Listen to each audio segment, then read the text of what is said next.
নমস্কার, গুরু কৃপাই কেবলম। আমি অধ্যাপক ডক্টর শ্রী সুনীল শাস্ত্রী। আজ আমি আপনাদের আলোচনা করব লগ্নভাবে মঙ্গল গ্রহ থাকলে জাতক জাতিকাদের কী প্রভাব হয়। লগ্নভাবকে আমরা তনুভাব বলি, প্রথম ভাব বা ফার্স্ট হাউস। এই তনুভাবে মঙ্গল গ্রহ থাকলে জাতক জাতিকাদের কী প্রভাব হয় সেই সম্বন্ধে বিস্তারিত আলোচনা করছি। জাতক জাতিকাদের যদি লগ্নভাবে মঙ্গল গ্রহ থাকে তাহলে ভৌম দোষ হয়, যেটা আমরা সাধারণত মাঙ্গলিক দোষ বলে থাকি। ফলে স্বামী স্ত্রীর মধ্যে, স্বামী বা স্ত্রীর মধ্যে মৃত্যুও পর্যন্ত হতে পারে। সংসারে নানা রকম অশান্তি, দাম্পত্য জীবনে সুখহানি ঘটে। ছোটোখাটো ব্যাপারে অশান্তি হয়, যে কোনো ছোটোখাটো ব্যাপারেই অশান্তি হয় দাম্পত্য জীবনে। স্বামী স্ত্রীর মধ্যে শত্রুতার সৃষ্টি হয়, এমনকি এমন অশান্তির সৃষ্টি হয় যে চরমে উঠে যায় এবং মৃত্যুতুল্য অশান্তি সৃষ্টি হয়। নানা রকম দুশ্চিন্তা মাথায় ঘুরপাক খায়, অহেতুক চিন্তাও করে। কিন্তু জাতক জাতিকা তেজি হয়, শরীর স্বাস্থ্য মোটামুটি শক্ত সামর্থ্য হয়। এই জাতক জাতিকারা গাঁটটা গোট্টা চেহারা হয়, মাঝারি উচ্চতা হয়, কাঁধ চওড়া হয়, শরীরে কোনো মেদ থাকে না। শরীর মাংসপেশি সম্পন্ন হয়, কারণ মঙ্গল হলো মাংসপেশির কারক গ্রহ। এটা মাথা রাখবেন। শরীরে প্রচণ্ড পরিমাণ শক্তি থাকে, কারণ মঙ্গল মজ্জার কারক গ্রহ। এদের মানসিক শান্তি তুলনামূলকভাবে অনেক কম থাকে। মানসিক শান্তি থাকে না বললেই চলে। এরা খুব সাহসী হয়, শক্তিমান ও অহংকারীও হয়। এইসব জাতক জাতিকরা একটু শক্তিমান হয় এবং খুব অহংকারী হয়, খল চরিত্রের হয়, অর্থাৎ নিম্ন মানসিকতা হয়। এদের আইনি কোনো সমস্যা ভয় থাকে, আগুন থেকে ক্ষতি হওয়ার সম্ভাবনা প্রবল থাকে। লগ্ন হলো শরীর ও মঙ্গল আগুনের কারক গ্রহ। লগ্ন হলো শরীর আর মঙ্গল হচ্ছে আগুনের কারক গ্রহ। এরা সব ব্যাপারে একটু বাড়াবাড়ি দেখায়, সব ব্যাপারে যে কোনো কাজে বাড়াবাড়ি দেখায়, প্রচুর ঝুঁকি নেয়। তাই এদের এই ঝুঁকি নেওয়ার জন্যই ক্ষতি হয়, কারণ লগ্ন হলো ব্যক্তি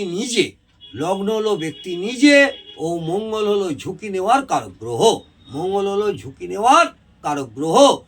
এরা বুদ্ধির থেকে দৈহিক পরিশ্রমে বেশি বিশ্বাসী, বা দৈহিক পরিশ্রম বেশি করতে পারে। অর্থাৎ এরা সারা জীবন দৈহিক পরিশ্রম করে উন্নতি করতে চায়। এইসব জাতক জাতিকারা সারা জীবন কঠোর পরিশ্রম এবং দৈহিক পরিশ্রম করে উন্নতি করতে চায়। এদের ভিতরে রাগ এবং শারীরিক ক্ষমতার জন্য অনেক সময় কোনো জায়গায় কারোর সাথে কথা কাটাকাটি, মারামারিতে জড়িয়ে পড়ে, ফলে শত্রু বৃদ্ধি হয়।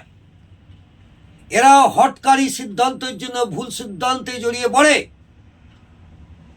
এটা মাথায় রাখবেন।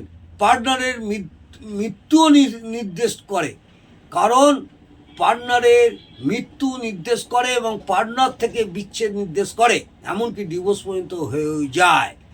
এদের রক্তক্ষরণ জনিত রোগ হতে পারে বা দেখা যায়, যেমন অশ্ব, ফিস্টুলা, মেয়েলি রোগ ইত্যাদি, কারণ মঙ্গল রক্তের কারক গ্রহ। মঙ্গল গ্রহ হলো রক্তের কারক গ্রহ।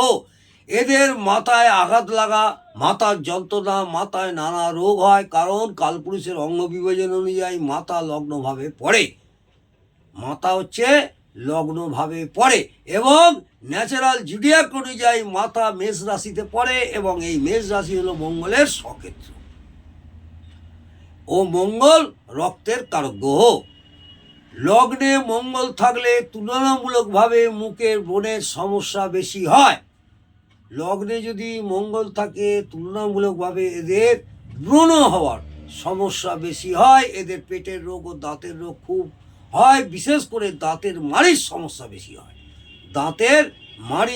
বেশি হয়। এদের অপারেশন হওয়ার যোগ থাকে, কারণ মঙ্গল ছুরি, কাঁচি ও কাটা ছেঁড়ার কারক গ্রহ। মঙ্গল হচ্ছে ছুরি, কাঁচি বা কাটা ছেঁড়ার কারক গ্রহ। এর সাথে যদি অষ্টম ভাবও পীড়িত হয়, তাহলে বড় ধরনের কোনো অপারেশন হয়।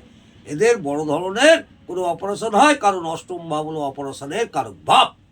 অষ্টম ভাব হলো অপারেশনের কারক ভাব ও মঙ্গল অপারেশনের কারক গ্রহ। এটা মাথায় রাখবেন। মঙ্গল হচ্ছে অপারেশনের কারক গ্রহ। এদের দুর্ঘটনার সম্ভাবনাও প্রচুর থাকে। এইসব জাতক জাতিকাদের দুর্ঘটনার সম্ভাবনাও প্রচুর থাকে। এই মঙ্গল যদি রাহুর সাথে কোনো সম্পর্ক স্থাপন করে, তাহলে অঙ্গহানি হওয়ারও, বড় অ্যাক্সিডেন্ট হওয়ারও সম্ভাবনা থাকে। এমনকি অঙ্গহানি পর্যন্ত হতে পারে। মঙ্গল ও রাহু মিলিতভাবে বড়সড় কোনো দুর্ঘটনা নির্দেশ করে। মঙ্গল ও রাহু মিলিতভাবে কোনো বড়সড় দুর্ঘটনা নির্দেশ করে। এই মঙ্গল যদি পাপ দৃষ্ট, পাপ পীড়িত, পাপ বুদ্ধগত, পাপ শত্রু গৃহগত, দুস্থানগত বা দুস্থানপতি হয়, বাদক স্থানে থাকে বা বাদকপতি হয়, নিচস্থ বা নাশস্থ হয়, অশুভ অ্যাসপেক্টে থাকে, ষোড়শ বর্গে বল কম পায়, তখন সমস্ত শুভত্বের পার্সেন্টেজ কমবে। আবার কিছু কিছু ক্ষেত্রে বিপরীত ফল হতে পারে। আজকে আমি আপনাদের মঙ্গল গ্রহ লগ্নভাবে থাকলে কি প্রভাব হয় সেই নিয়ে বিস্তারিত আলোচনা করলাম। বিপরীত ফল হতে পারে মানে কতটা আপনার শুভত্ব, কতটা অশুভত্ব, সেইটা পার্সেন্টেজ বিচার করেই সবই সেটা হবে। আজকে এই পর্যন্তই। মঙ্গল গ্রহ লগ্নভাব অর্থাৎ তনুভাব প্রথম ভাবে ফার্স্ট হাউসে থাকলে জাতক জাতিকাদের কী প্রভাব হয় সেই নিয়ে আপনাদের বিস্তারিত আলোচনা করলাম। যারা ছাত্রছাত্রী তাদের আশা করি উপকারে লাগবে, এবং যারা জ্যোতিষ নিয়ে চর্চা করছেন, জ্যোতিষ শিখছেন এবং জ্যোতিষ নিয়ে একটু পড়াশোনা করেন, তারা আমার এই ভিডিওটা দেখে অনেকটাই উপকৃত হবেন। কারণ লগ্ন ভাব, সেখানে মঙ্গল গ্রহ থাকা খুব একটা শুভপদ নয়।